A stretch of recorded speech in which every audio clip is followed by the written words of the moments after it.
এটা প্রায় রাত্রে অনুমান 2টা থেকে এখন আমরা ক্যামেরার মাধ্যমে জানতে পারছি রাত্রে 2টার সময় বিদ্যুৎটা লাগানো হয়েছে। তবে আমি রাত্রে 1-3টার দিকে আমি জানতে পারছি যে আমার বিদ্যুৎ লাগানো, যে আমার স্থানীয় লোকজন আমাকে বলে জানাইছে।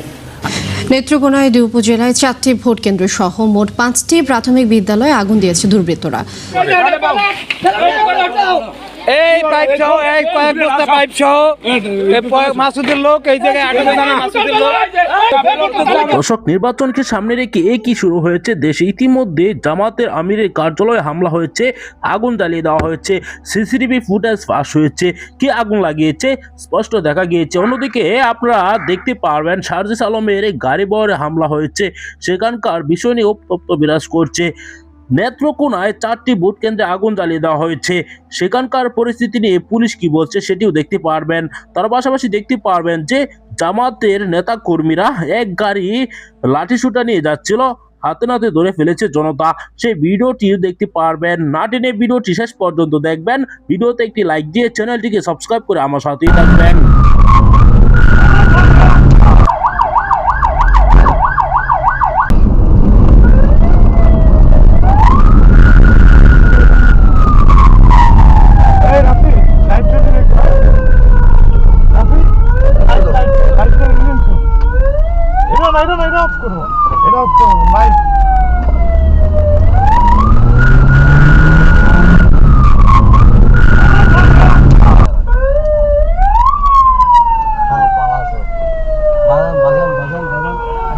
কেউ বের হইল না, ভাই বেরিয়েছে তো, ভাই বেরিয়েছে না, ভাই বেরিয়েছে, আরে ভাই ভাই বেরিয়েছে, ভাই বেরিয়েছে, ভাই বেরিয়েছে, হবে যাও এই পুলিশ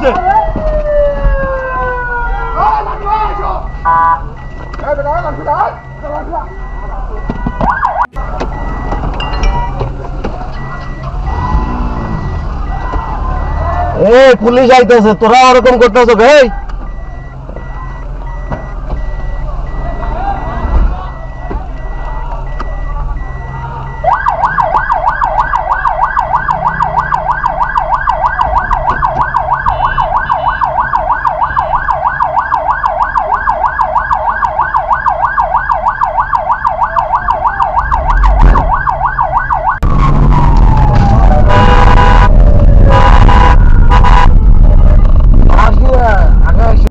নেত্রকোনায় 2 উপজেলায় 4টি ভোট কেন্দ্র সহ মোট 5টি প্রাথমিক বিদ্যালয়ে আগুন দিয়েছে দুর্বৃত্তরা।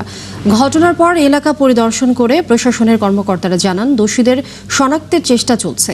এদিকে বগুড়ায় বিএনপি ও জামায়াতের সমর্থকদের সংঘর্ষে আহত হয়েছেন 6 জন। সহকর্মীদের তথ্য ছবিতে প্রতিবেদন। মঙ্গলবার ভোরে নেত্রকোনা সদর উপজেলার শ্রীধরপুর সরকারি প্রাথমিক বিদ্যালয়ের পুরাতন টিন শেডের একটি কক্ষে আগুন দেখতে পায় এলাকার লোকজন। পরে পুলিশ আগুন নিয়ন্ত্রণে আনে। পানি টানি মারিয়া আগুনটা নিয়ন্ত্রণ করলাম, দেখলাম যে পেট্রোল কেরোসিন এইসব দেওয়া আর সালার সোডের মধ্যে এই আগুনটা ধরাইছে আর কি। আগুনে পড়ে গেছে ঘর, এর মধ্যে 2টা ফ্যান পড়ছে, বিল্ডিং এর ছাদ ভেঙে পড়েছে, তারপরে বেঞ্চ পড়ে গেছে। এবং পূর্বধলা উপজেলার একটি ভোট কেন্দ্রে আগুন ধরে যায়। ওরকম আতঙ্কিত হওয়ার মতো কোনো কিছু নাই। জনগণ আসবে, ভোট দেবে। যদি ভোটের দিনে কোনো কিছু হয় সেক্ষেত্রে আমরা ইনফরমেশন বললাম যে 15 মিনিটের মধ্যে আমরা সেখানে পৌঁছাই। বগুড়ার নন্দীগ্রামে সোমবার রাতে এক বিএনপি নেতা ও তার ভাইকে মারধর ও বাড়িতে ভাঙচুরের ঘটনায় সংঘর্ষে জড়ায় বিএনপি ও জামায়াতের লোকজন। এতে আহত হয়েছেন 6 জন।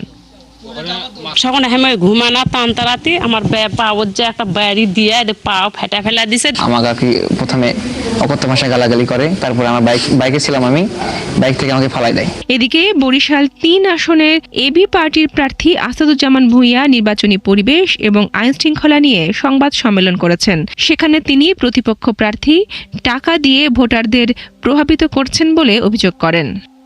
5 কোটি টাকার মতো জাল নোট ইতিমধ্যে আসনে প্রবেশ করেছে, যেই টাকার লেনদেন এখন বিভিন্ন জায়গায় চলছে। সুষ্ঠু ও নিরপেক্ষ নির্বাচনের দাবিতে সংবাদ সম্মেলন করেছেন নোয়াখালী 5 আসনের জামায়াত প্রার্থী। বিভিন্ন জায়গায় বোমা ফাটানো শুরু হয়েছে জনমনে আতঙ্ক সৃষ্টির জন্য, যাতে ভোটাররা ভোট কেন্দ্রে আসতে না পারে। শেরপুর 1 আসনের বিএনপি প্রার্থীর 2টি নির্বাচনী ক্যাম্প পুড়িয়ে দেওয়ার অভিযোগ করেছেন ডাক্তার সানসিলা জেব্রিন। একই সাথে নির্বাচনে লেভেল প্লেইং ফিল্ড নেই বলেও অভিযোগ করা হয়। আমি বলবো যে এই ধরনের ক্ষেত্রে প্রত্যেকটা প্রার্থীকে সঠিকভাবে কাজ করার জন্য সুযোগ করে দেওয়া উচিত। এদিকে এবারে নির্বাচনে আগের মতো সহিংসতা হয়নি বলে মন্তব্য করেছেন স্বরাষ্ট্র উপদেষ্টা। সফর হলেন এখানে আপনারা বললেন যে আইন শৃঙ্খলা সবচেয়ে ভালো, এই জন্য এটা সফর হয়েছে যেটা আপনারা ফাঁস হয়েছেন। একই সঙ্গে তিনি এও জানান, বোরখা পরে ভোট দেওয়ার ক্ষেত্রে যে আইন রয়েছে তা পর্যবেক্ষণ করা হবে। এই পাইপ সহ এই কয়েক বস্তা পাইপ সহ মাসুদের লোক এই জায়গায় 18 জন মাসুদের লোক কয়েক বস্তা এই সহ জামাতের লোক আটক এই জায়গায় এই দেন এই কয়েক বস্তা পাইপ এই সব পাইপ কয়েক বস্তা পাইপ এই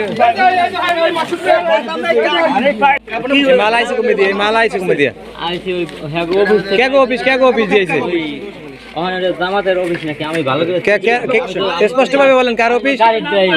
জামাতের কয় নম্বর ওটা? সুলতানাবাদের এই চৌরাস্তা, এই যে দোকানদার বাজার থেকে ওই সাইডের কোন সাইডে? আমরা ওই ঢুকিয়া বাংলা বাজার অফিস দিয়েছে। বাংলা বাজারের মেইন অফিস থেকে, বাউফলের মেইন অফিস থেকে এই মালগুনা কালেশ্বরীর উদ্দেশ্যে রওনা দিতেছে নাকি?